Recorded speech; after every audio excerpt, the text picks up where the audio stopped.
এখানে আমি আপনাদের আগেও বলেছিলাম যে এই অঞ্চলে মানে গরুমাইসিনি হিল ফরেস্ট এরিয়াতে কিন্তু সেরকম খাওয়া দাওয়ার ব্যবস্থা কিছু পাওয়া যায় না। তো একটা ছোট্ট দোকান পেয়েছি, দাদা আমাদের হেল্প করছে। উনি বললেন যে আমাদের এখানেই চা বানানো যেতে পারে। তো এই বাসনটা আমার গাড়ি থেকে আমরা বের করেছি, কিন্তু প্রপারলি রাখার অ্যারেঞ্জমেন্ট নেই। তো এখন সৌরভ ওটাই ধরে রয়েছে।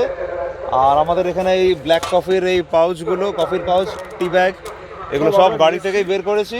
আর তবে এখানে দাদা কিন্তু আমাদের অমলেট বানিয়ে খাওয়াবে।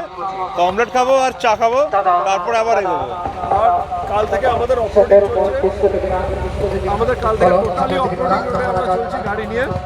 হ্যাঁ, টোটাল অফরোডিং চলছে। এইভাবে আমরা রাস্তাঘাটে যা পাচ্ছি এইভাবে দোকানে ঢুকছি, জল গরম করছি, খাচ্ছি, বেশ এনজয় করছি, লাইফের ফুল মজা নিচ্ছি, হাসি খুশি আছি, ভালো আছি, দারুণ আছি।